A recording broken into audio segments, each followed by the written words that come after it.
رضيت بالله ربا وبالإسلام دينا محمد نبيا ورسولا. حضرة المؤمنين جماعة Allah Subhanahu di kesempatan yang mulia ini kita sama-sama terus memperkuat dan menjaga di waktu yang sangat mulia ini dengan kita menaikkan sholat subuh berjamaah dan kita lanjutkan kajian kita yaitu dengan tema memperkuat tauhid dan akidah kita di hadapan Allah Subhanahu wa taala. Dan inilah salah satu keutamaan dan kemuliaan yang menjadi satu harapan kita. Semoga Allah wafatkan kita dalam keadaan husnul khatimah dengan menjaga akidah yang benar dan keislaman amal soleh kita di hadapan Allah Subhanahu wa taala. Sebelum kita masuk kajian kita, terlebih dahulu kita terbiasa untuk mengungkapkan kalimat tauhid. La ilaha illallah.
Hadirin jemaah yang dimuliakan Allah Subhanahu wa taala. Alhamdulillah.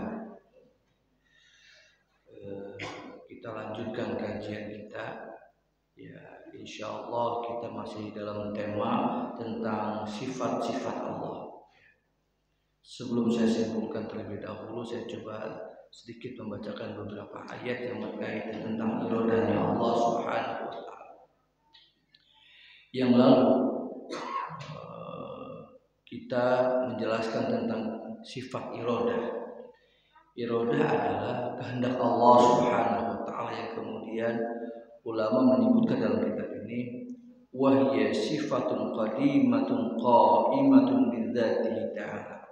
Jadi sifat iradah itu adalah sifat yang berdiri sendiri dengan zatnya Allah Subhanahu wa taala. Artinya ketika Allah Subhanahu wa taala wujuduhu, adanya Allah, maka dengan adanya iradahnya Allah Subhanahu wa taala. Perlu saya ilustrasikan begini. Iya. Beda dengan sifat makhluk. Kalau makhluk, adanya makhluk belum tentu adanya iradah, betul? Belum tentu. Ada keinginan kita mau apa dan bagaimana, belum tentu. Tapi ketika Allah dengan sendirinya ada, maka dengan sendirinya Allah mempunyai iradah dengan sendirinya. Tapi kalau kita, iradahnya kita, kehendak kita biasanya apa yang kita lihat kemudian terbesit, mau ini, mau itu, kan begitu. Atau ada masukan-masukan dari yang lain. Tapi kalau Allah dengan sendirinya, adanya Allah, zatnya Allah, maka dengan sendirinya ada iradahnya Allah Subhanahu wa taala. Maka dari situ Allah mempunyai sifat qiyamuhu bi nafsihi. Allah berdiri dengan sendirinya tanpa ada efek dari yang lain atau tanpa ada pengaruh yang lain. Makanya dalam kajian ilmu tauhid saya coba ingin jabarkan dan ingin simpulkan sedikit bahwa sifat-sifat yang kita sudah lalui seperti wujud, qidam, baqo sampai hari ini iradah dan sampai nanti sifat mutakalim, itu sifat-sifat Allah yang disebut dengan sifat 20 itu terdiri dari 4 bagian ya. Ada sifat nafsiyah yaitu wujud. Apa yang disebut dengan sifat nafsiyah? Yaitu sifat dengan sendirinya Allah wujud ya. Wujudnya Allah ya ada dengan dengan Allah sendiri, tanpa ada proses, tanpa ada sebab. Wujudnya Allah ya ada, yaitu nafsiyah dengan sendirinya. Tapi wujudnya kita pasti ada sebab dan prosesnya begitu. Nah, makanya disebut dengan kalimat ilmu tauhid itu disebut sifat nafsiyah, yaitu dengan sendirinya tanpa sebab dan proses nafsiyah. Tetapi kalau kemudian sifat qidam, baqam, khalafatul hawadisi, kemudian terus sampai qiyamuhu bi nafsihi, itu yang disebut dengan sifat salbiyah. Apa yang dimaksud dengan sifat salbiyah? Yaitu sifat yang kemudian masih keterkaitan tentang wujudnya Allah. Artinya baqonya Allah, qidamnya Allah atau iradahnya Allah itu adalah masih dengan wujudnya Allah. Jadi sifat salbiyah masih sifat menyambung sifat wujudnya Allah Subhanahu wa ta'ala. Kemudian sifat-sifat selanjutnya iradah, ilmu, hayat, sama, basar, kalam, itu yang disebut dengan sifat maknawi, yaitu sifat yang menjelaskan tentang salbiyah. Nah, sifat nafsiyah adalah sifat yang berdiri sendiri, wujud sampai dengan sifat iradah, itu sifat yang disebut dengan sifat salbiyah. Apa yang dimaksud dengan sifat salbiyah? Adalah sifat-sifat yang menjelaskan wujudnya Allah. Ya wujudnya Allah ya qidam, wujudnya Allah ya qiyamuhu bi nafsihi, ya wujudnya Allah ya iradah, wujudnya Allah ya baqa gitu. Nah, ketika sifat salbiyah menjadi satu sandaran kepada sifat nafsiyah, itu menjelaskan tentang esensi atau adanya Allah Subhanahu. Adanya Allah ya baqa, adanya Allah ya qiyamuhu bi nafsihi, adanya Allah ya qidam gitu, adanya Allah ya iradah gitu. Kemudian sifat-sifat selanjutnya yang disebut dengan ilmu, hayat, sama, basar, kalam, itu yang disebut dengan maknawi, yaitu sifat yang memaknakan tentang keadaan sifat salbiyah. Contoh misalkan kita sebut tentang ilmu, ya. Ilmu artinya mengetahui. Nah, sifat ini menjelaskan tentang sifat salbiyah. Allah mengetahui qiyamuhu bi nafsi, dengan diri sendiri. Allah mengetahui qidam, itu terdahulu Allah mengetahui tanpa ada sebab. Allah mengetahui baqa kekal, Allah tidak mengalami kekurangan atau pengurangan tentang pengetahuan Allah Subhanahu wa ta'ala. Kekal pengetahuan Allah itu.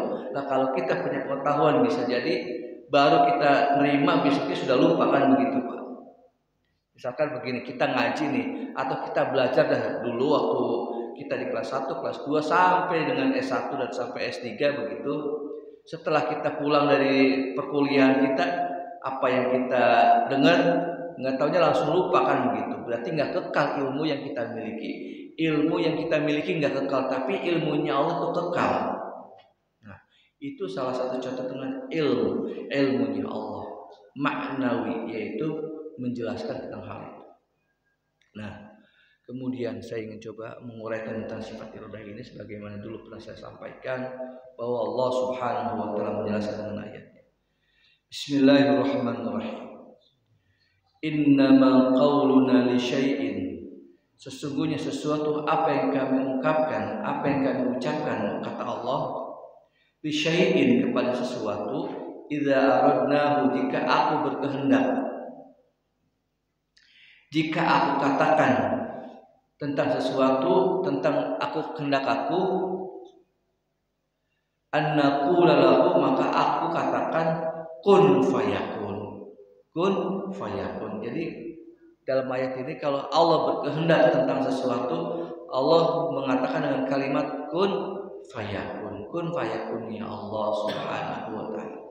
Maka jadilah jadi. Idza arada syai'an ayyaqula lahu kun fayakun. Dijelaskan di dalam surah Yasin, diperkuat, jika Allah berkehendak tentang sesuatu, maka Allah mengatakan kalimat kun fayakun.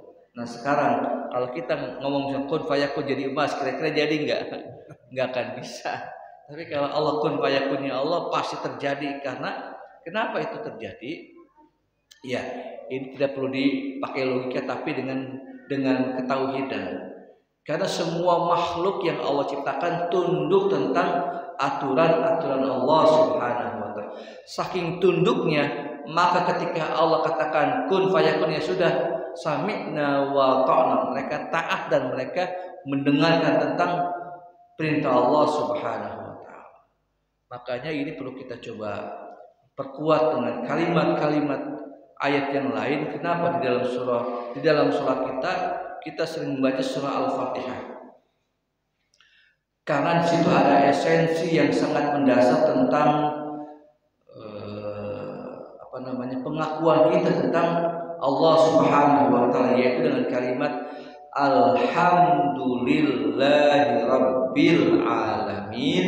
Segala puji bagi Allah, lillahi itu milik Allah, rabbil alamin yang mengatur seluruh alam. Ya. Di situ ada pengakuan seorang hamba kepada Allah bahwa kita adalah bagian-bagian yang memang diatur oleh Allah Subhanahu wa taala. Sampai Allah mengatur diri kita pun nggak bisa untuk melakukan sesuatu sebelum Allah izinkan tentang sesuatu itu. Contoh misalkan, kita udah niat bahwa ntar malam mau bangun misalkan, karena Allah belum berkehendak, ya belum Allah bangunin, kan gitu.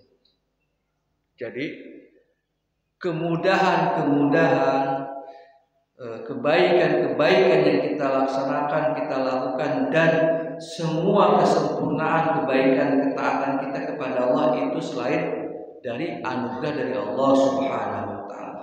Maka kita bersyukur nikmatul iman wal Islam itu masih Allah berikan kepada diri kita. Jadi kata sahabat Ali radhiyallahu anhu menyebutkan, jadi nikmat yang terbesar itu adalah nikmat iman dan Islam. Kenapa nikmat iman dan Islam itu yang terbesar? Karena dia selalu menggandeng dengan rahmatnya Allah Subhanahu wa taala, dan insya Allah dengan izin Allah akan bisa masuk dalam surganya Allah Subhanahu wa taala. Itu dengan lantaran nikmat iman dan Islam. Nah, kalau kemudian nikmat iman dan Islam itu nikmat yang terbesar, berarti nikmat-nikmat yang lainnya juga pun pasti akan hilang ataupun akan mengecil. Ya mungkin begini, nikmat kesehatan mungkin bisa bertambah, juga pasti akan mengalami kekurangan begitu. Nikmat kebahagiaan pun juga demikian, dan nikmat-nikmat yang lainnya bisa berkurang dan mungkin bisa hilang. Tapi kalau nikmat iman dan Islam itu terus akan bertambah dan akan menyelamatkan dunia dan akhirat kita. Ini sangat penting sekali kita bersyukur atas nikmat iman dan Islam. Dengan apa kita bersyukur? Dengan mewujudkan amal soleh kita, ketaatan kita kepada Allah Subhanahu wa taala. Baik. Jadi Allah Subhanahu wa taala menyebutkan dengan sifatnya ini dengan kalimat idza aradnahu, jika kami berkehendak tentang sesuatu itu, an naqula lahu kun fayakun, maka kami berkata, ungkapkan dengan kalimat kun, jadilah, fayakun, maka jadilah. Maka ungkapan ulama bilang begini dengan kalimat insyaallahu kan wa man lam yasha' lam yakun. Insyaallahu kan wa man lam yasha' lam yakun. Jika Allah berkehendak pasti terjadi. Jika Allah nggak berkehendak juga tidak terjadi. Makanya kita ungkapkan insyaallahu kan wa man lam yasha' lam yakun.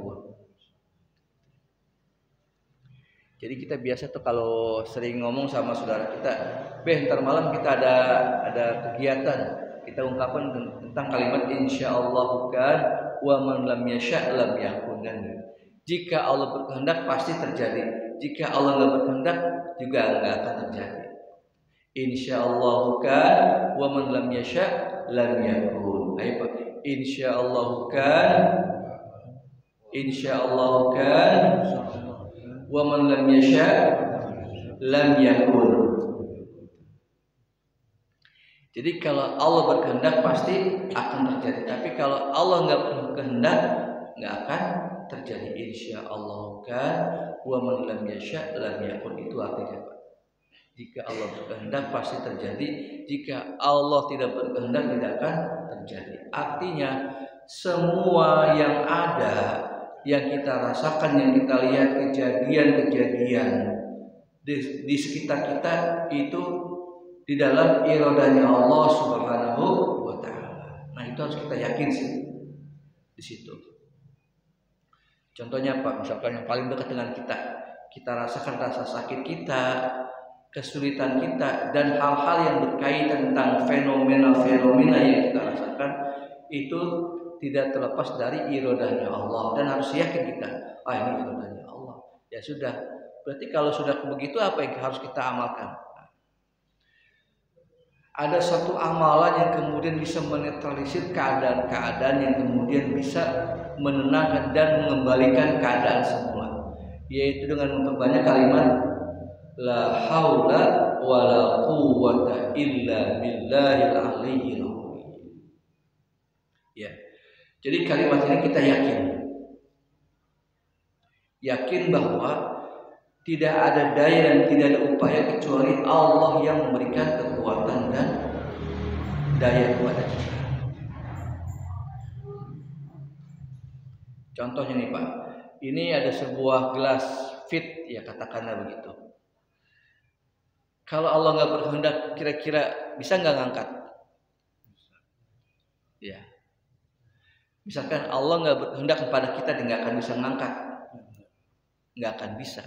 Tapi karena kehendak Allah, dengan apa Allah kasih kehendak buat kita? Allah kasih kekuatan. Berarti Allah berkehendak kepada kita untuk bisa mengangkat ini. Coba kalau Allah nggak berkehendak kita nggak bisa ngangkat, kira-kira bisa nggak? Nggak akan bisa. Dan ini yakin bahwa Allah segalanya. Datangnya kita, bersimpuhnya kita di masjid ini juga bagian dari iradanya Allah Subhanahu wa taala. Artinya Allah berkehendak kita untuk menambahkan kekuatan iman kita, menjaga iman kita, dan menimbulkan dan anugerah dari Allah Subhanahu wa taala. Dan ini sangat menjadi satu keyakinan kita kepada Allah. Oh, Allah Maha berkehendak. Allah mudahkan kita langkah untuk menuju masjid ini. Ini iradanya Allah Subhanahu wa taala.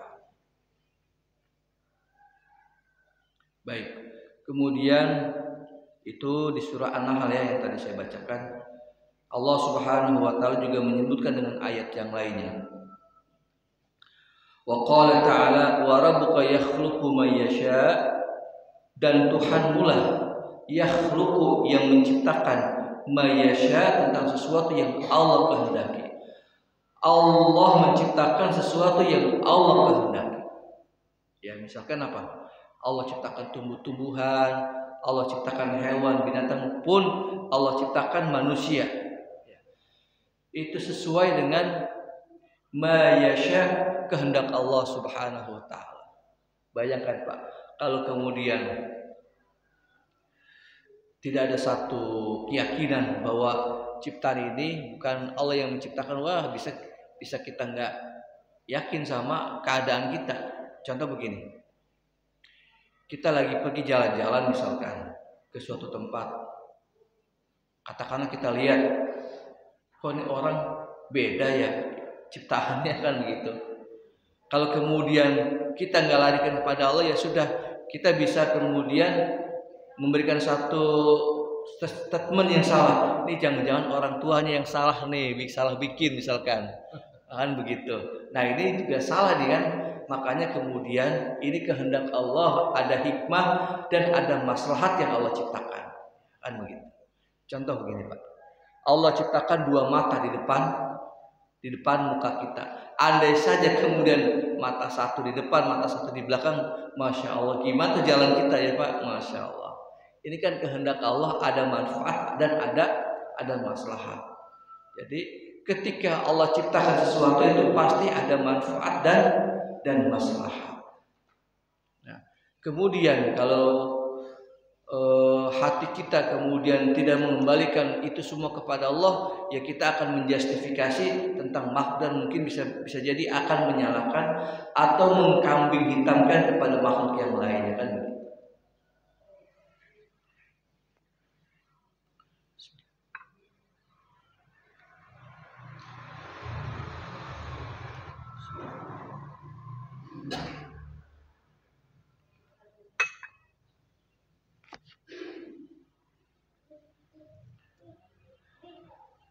Artinya ketika kemudian semua urusan apa yang kita dengar, apa yang kita lihat, kemudian kita kembalikan kepada Allah, ya sudah aman, insya Allah aman.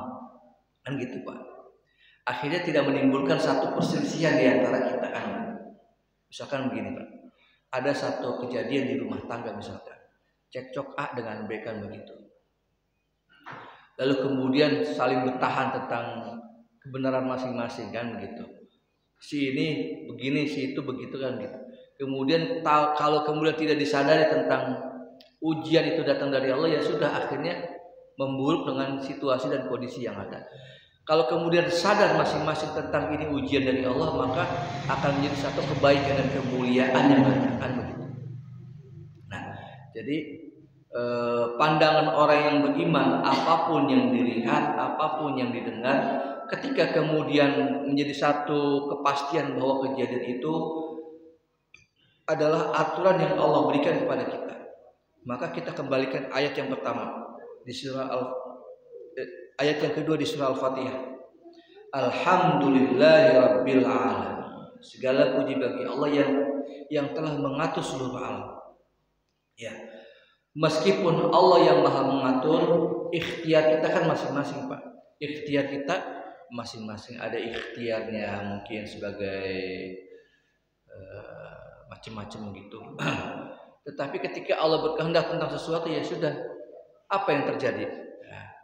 Jadi bagi orang yang beriman, apapun yang terjadi, apapun yang diterima dengan qadarullahnya Allah, maka timbul rasa syukur dan bahagia. Timbul rasa syukur dan bahagia. Nah, inilah esensi sebuah keyakinan, kita meyakini tentang iradanya Allah Subhanahu wa taala. Andai saja kemudian kalau seorang hamba tidak yakin tentang iradanya Allah, ya sudah akan sebuah pemahaman yang akan keliru. Contoh begini Pak, kita seringkali naik kendaraan, naik motor, naik mobil kan begitu. Di suatu ketika kita lagi parkir, kok direm nggak berhenti, kenapa ini? Nanti akan kemudian ini salah mekaniknya, ini salah mobilnya, ini salah beli, ini bisa jadi kan begitu. Kita akan menyalahkan tentang diri kita, keadaan kita. Tapi kalau kita berkehendak, kita punya keyakinan Allah yang punya aturan, Allah yang punya kehendak. Allah mungkin begini, kita ngambil hikmahnya, mungkin Allah mengingatkan kita ketika kenapa ini mobil kok kita ngerem nggak berhenti. Oh pas kebetulan ada peristiwa apa dan bagaimana kemudian Allah selamatkan kita kan begitu. Jadi memang ada maslahat dan manfaat peristiwa dan kejadian yang kita rasakan dan atau yang kita lihat. Jadi banyak hikmah di balik iradanya Allah Subhanahu wa taala. Jadi saya simpulkan, iradanya Allah itu pasti di dalamnya ada manfaat dan maslahat. Wa rabbuka yakhluqu may yasha wa yakhtar. Dan Tuhanmu lah yang menciptakan tentang sesuatu, tentang kehendak Allah dan memilihnya. Masya Allah Pak. Allah ciptakan dan Allah pilih di antara kita siapa yang terbaik dan siapa yang kemudian menjadi satu keunggulan dan satu kepastian Allah berkehendak tentang sesuatu. Kalau kemudian Allah samaratakan ya semuanya, manusia sama mukanya sama Allah ciptain misalkan, bisa jadi salah masuk kamar ya Pak. Ya. Andai saja kemudian Allah ciptakan muka kita sama Pak, sama semuanya, pada keliru semua nih pulangnya kan Pak gitu. Tapi Allah pilih, Allah tentukan mukanya, sifatnya, karakternya sampai demikian Pak. Itu termasuk dalam iradanya Allah Subhanahu wa taala. Jadi iradanya Allah berkehendak kepada makhluk ada maslahat dan ada manfaat untuk kita masing-masing. Dan itu bisa kita rasakan masing-masing. Misalkan begini Pak, Allah iradakan kita sebagai orang yang sangat lembut, mungkin boleh jadi istrinya sangat galak kan begitu. Nah ketika Allah kasih sifat lembut kepada diri kita sehingga menjadi penenang buat istri kita kan begitu. Atau sebaliknya begitu. Jadi ada maslahat di dalamnya. atau dalam komunitas kelompok di antara kita kan saling melengkapi. Ada yang gagah, ada yang kuat, ada yang menerima, ada yang kemudian tegas, kan begitu. Ini sebenarnya melengkapi keadaan kita, dan Allah inginkan itu untuk menjadi satu kekuatan di antara kita, dan di situ ada maslahat dan manfaat di antara kita. Kalau kita kembalikan esensi tentang Allah mempunyai kehendak tentang zatnya Allah Subhanahu wa ta'ala. Ustadz, itu kan masalah sosial. Apakah masalah sosial juga demikian? Justru yang kita ceritakan tentang keadaan sosial kita itu tak lepas dari iradanya Allah Subhanahu wa ta'ala. Jadi masalah sosialkah, masalah ekonomikah, dan bahkan masalah ibadah itu tak terlepas dari iradanya Allah Subhanahu wa ta'ala. Dan ini ayat yang sering kita baca di malam Jumat, idza arada syai'an ayyaqula lahu kun fayakun. Kan begitu, Pak. Idza arada syai'an ayyaqula lahu kun fayakun. Jadi kapan iradanya Allah itu diturunkan? Ya, kalau kita lihat dari pengertian ini, hiya sifatun qa'imatun bidzatihi, yaitu ketika Allah berkehendak tentang sesuatu, yaitu berdiri dengan sendirinya, qa'imatun bidzati, dengan zatnya Allah. Artinya adanya zatnya Allah, maka dengan adanya iradanya Allah Subhanahu wa ta'ala. Jadi Bapak Ibu, duduknya kita dan adanya kita di dunia ini adalah termasuk iradanya Allah Subhanahu wa ta'ala.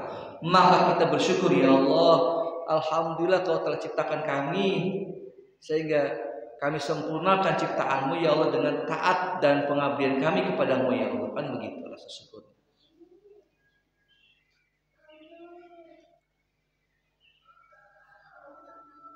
Dan bahkan seringkali kita baca di amalan kita itu, di zikir kita, dengan kalimat qulillahumma malikal mulki tu'til mulka man tasya wa tanzi'ul mulka mimman tasya wa tu'izzu man tasya wa tudhillu man tasya bi yadikal khairu innaka 'ala kulli syai'in qadir.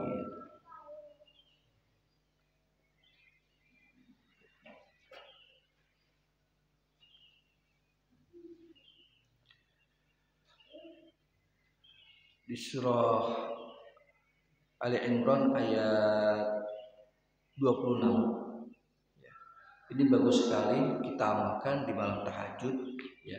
Baik kita baca di rakaat pertama ayat ke-26 setelah Fatihah, atau setelah Al-Fatihah rakaat kedua 27, ya.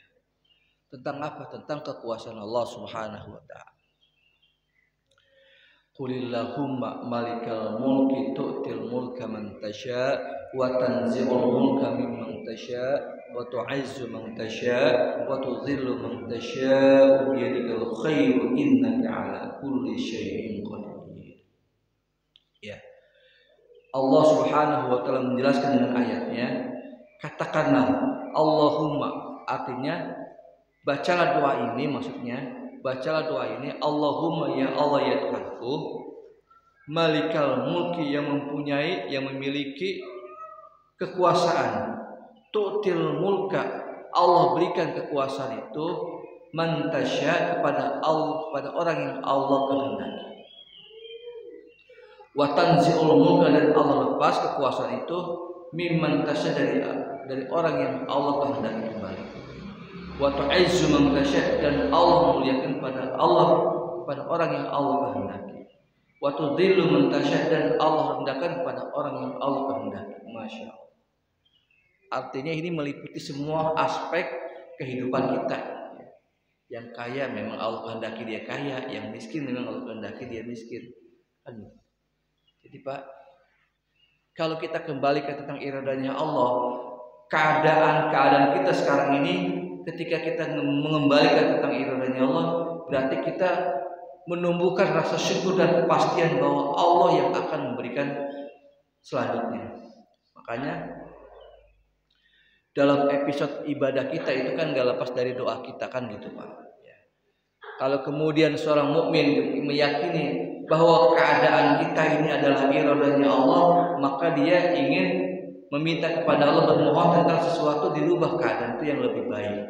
Maka dengan cara dia berdoa. Addu'a silahul mu'minin. Doa itu adalah senjatanya orang yang beriman.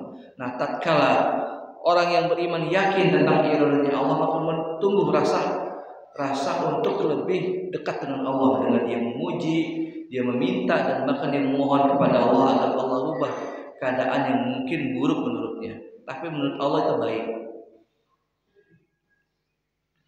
Jadi Bapak Ibu yang dirahmati Allah Subhanahu wa taala, kalau dari kacamata kita kan kita melihatnya kekurangan diri kita, tapi Allah melihatnya tentang kemuliaan dan manfaat untuk seorang hamba, kan begitu. Nah, ini juga perlu kita cermati dengan kacamata tauhid kita. Nah, tatkala kemudian kita meyakini dan kemudian menjadi satu kepastian bahwa apa yang kita rasakan dan yang kita lakukan ini bagian dari iradanya Allah. Nah, ketika bagian dari iradanya Allah, maka dia akan mengembalikan semuanya kepada Allah Subhanahu wa taala, sehingga dia menjaga apa? Menjaga amal solehnya, menjaga kalimat-kalimatnya, dia nggak pernah lepas dari zikir dia kepada Allah Subhanahu wa taala. Maka begini Pak, ada seorang hamba kemudian ditanya, ya fulan, kenapa Anda mengamalkan ya Wahab, ya Wahab? Kemudian dia jawab, karena memang Allah berkehendak saya lemah tentang keadaan ekonomi saya, maka saya bermohon kepada Allah agar Allah hadiahkan sesuatu keistimewaan yang lebih dari apa yang saya rasakan. Maka saya baca ya Wahab, ya Wahab, ya Wahab, ya Wahab. Apa artinya ya Wahab? Bapak Ibu, apa artinya ya Wahab?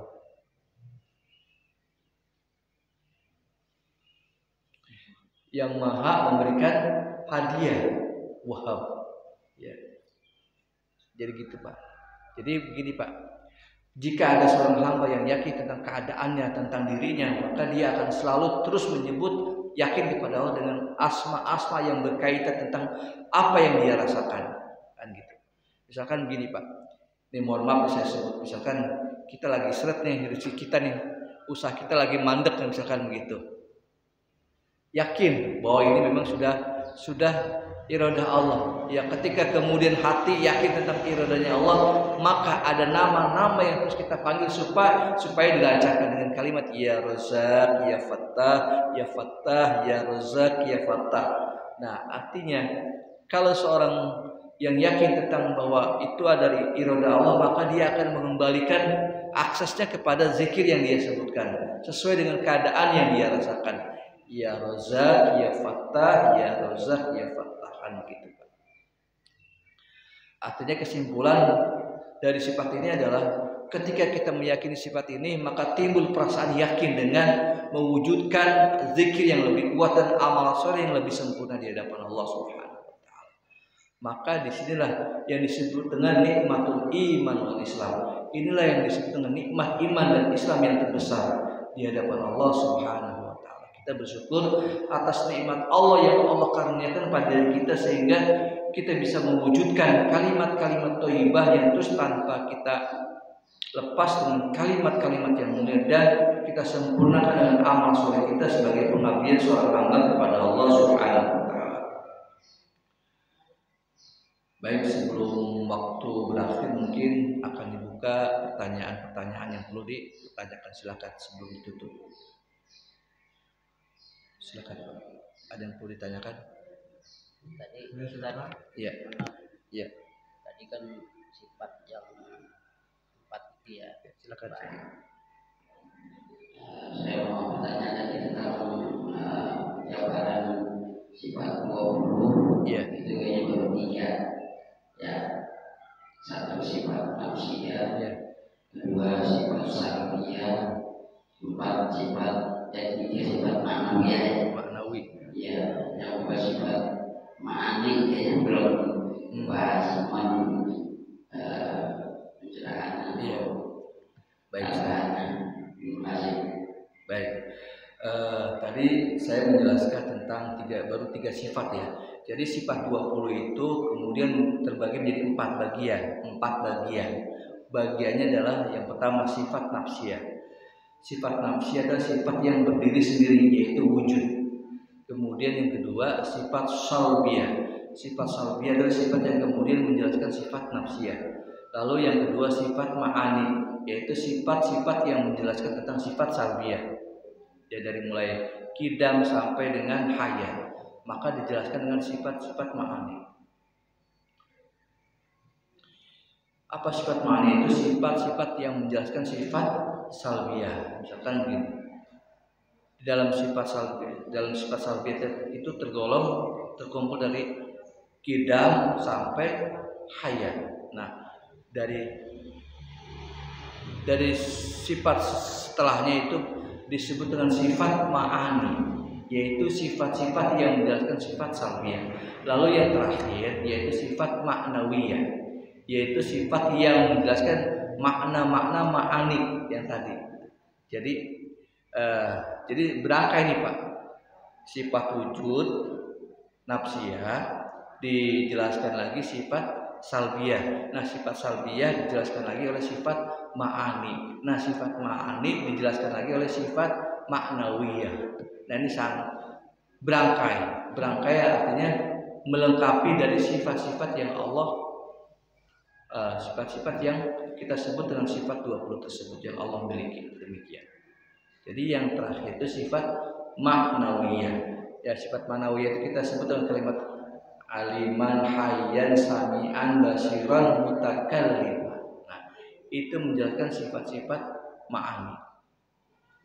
Sifat ma'ani itu mulai dari ilmu, hayat, sama basor. Kalam itu sifat ma'ani. Nah, sifat ma'nawinya mulai dari aliman hayyan sami'an basiran mutakalliman. Itu sifat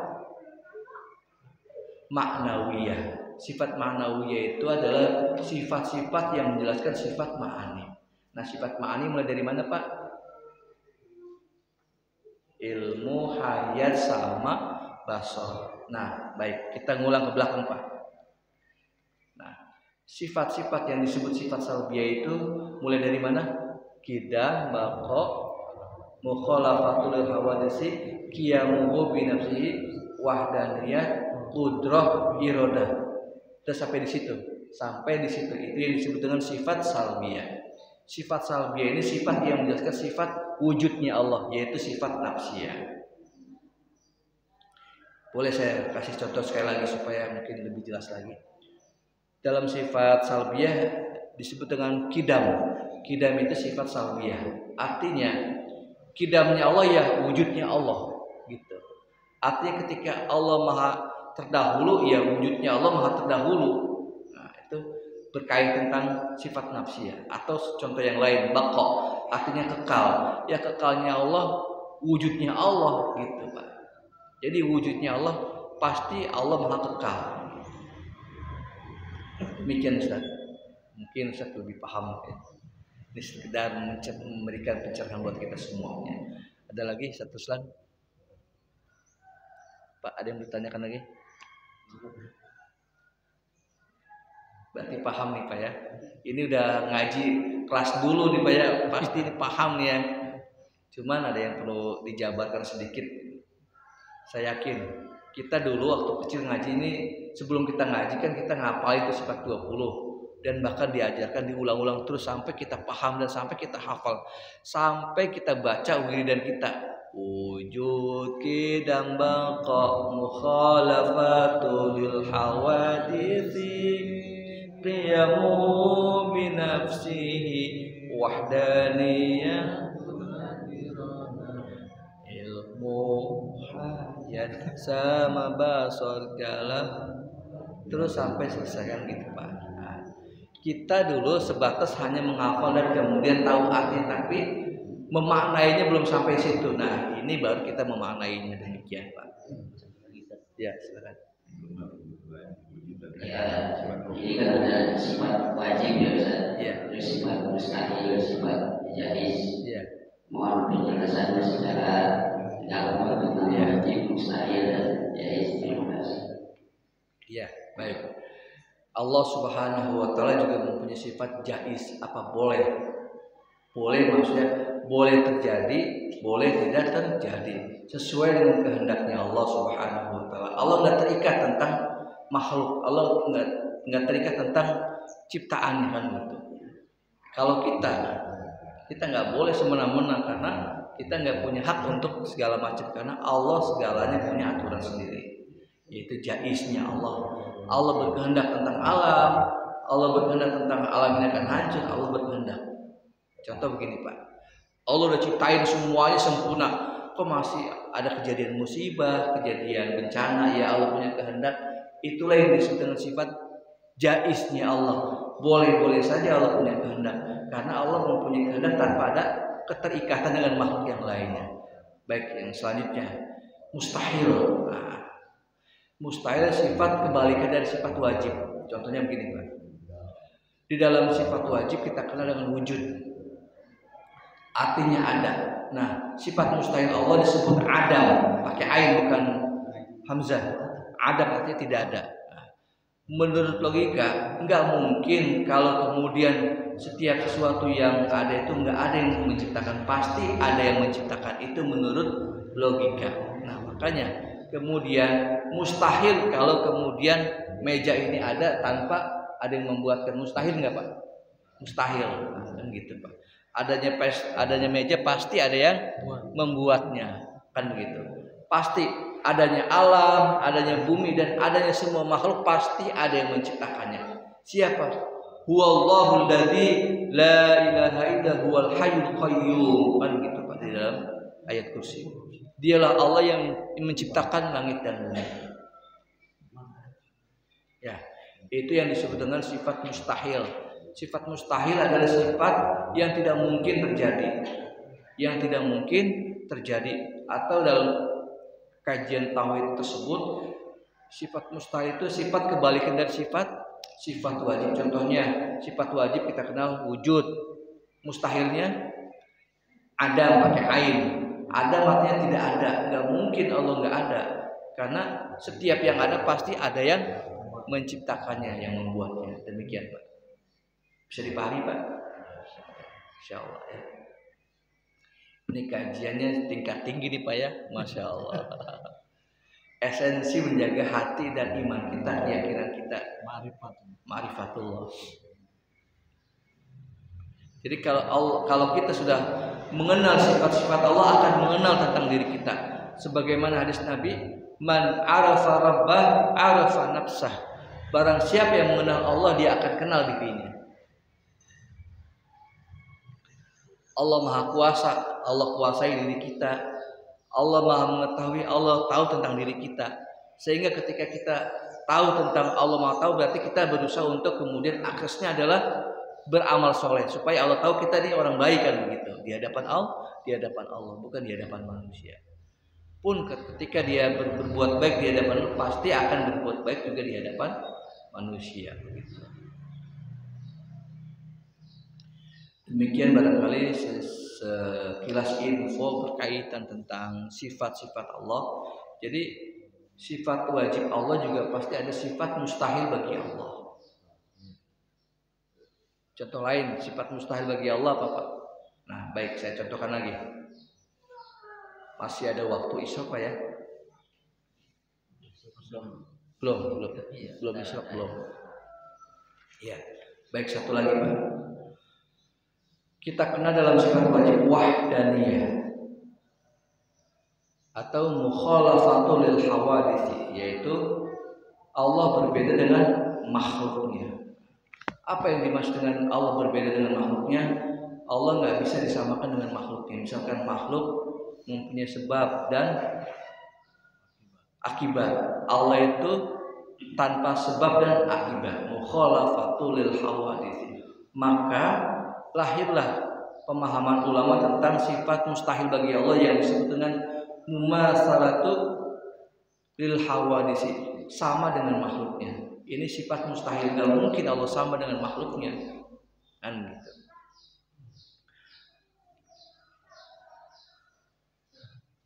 Ya. Jadi ketika kita memahami tentang sifat wajib, artinya kita meyakini tentang esensi keberadaan atau zatnya Allah Subhanahu wa ta'ala. Dan ketika kita memahami sifat mustahil bagi Allah, wajib bagi kita kemudian mentiadakan sifat mustahil tersebut. Contohnya tadi tentang Adam tadi, Adam sifat tidak ada. Nah, sifat tidak ada ini juga akan menjadi satu kerancuan bagi orang-orang yang tidak meyakini adanya Allah. Tapi ketika kita meyakini adanya Allah, maka akan hilang sifat-sifat yang tadi. Maka sifat mustahil itu muncul akibat orang-orang yang kemudian meragukan tentang sifat wajibnya Allah Subhanahu wa taala. Maka insya Allah ketika kita meyakini tentang sifat wajib bagi Allah, maka kita yakin esensinya adalah kita beribadah kepada Allah, kita berbuat baik dan menyempurnakan amalia kita di hadapan Allah Subhanahu wa taala.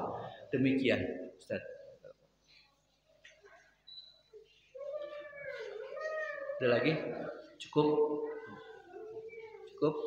Nah, sebelum saya akhiri, saya ingin menyampaikan maklumat sedikit, Bapak Ibu yang dirahmati Allah Subhanahu wa taala. Kita sudah berada di penghujung bulan Dzulqa'dah. Persis nanti di tanggal 30 Juni ini kita sudah masuk tanggal 1 Dzulhijjah. Maka siapa saja yang berkehendak untuk berkurban, maka jaga jangan sampai memotong kukunya, memotong rambutnya, kuku yang niat untuk berkurban. Kapan mau dipotongnya? Nanti setelah selesai pemotongan. Itu sunnahnya. Sunnah bagi yang berkurban adalah ketika mulai tanggal 1 Dzulhijjah dia menahan tidak memotong kukunya, memotong rambutnya. Kapan dipotongnya? Setelah selesai pemotongan hewan kurbannya. Itu sunnah di antara orang-orang yang berniat berkurban. Insyaallah Allah rahmati, Allah berkahi dan Allah mudahkan semua. Subhanakallahumma wa bihamdika asyhadu an la ilaha illa anta astaghfiruka wa atubu ilaik. Wal afwa minkum. Assalamualaikum warahmatullahi wabarakatuh. Jazakallahu khairan kepada guru kita yang telah menyampaikan kajiannya yang begitu luas dan dalam. Memang sebenarnya kajian ini kajian dasar. Sebelum kita mengenal kajian-kajian yang lain, ini sebenarnya harus kita perkenalkan sesuai dengan anjuran Rasul. Ketika kita punya anak umur 7 hari diakikahkan, jika anak itu umur 5 tahun atau 6 tahun itu harus diajarkan akidah.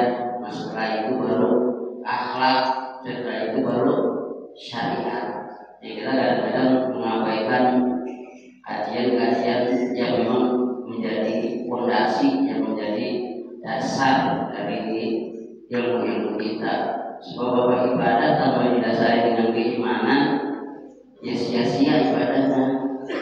Ditambah dasari dengan keyakinan terlebih dahulu, ya sia-sia begitu. Jadi sebenarnya ilmu yang menjadi dasar kita itu. Mudah-mudahan apa yang disampaikan beliau bisa bermanfaat bagi kita semua dan juga bisa kita jalankan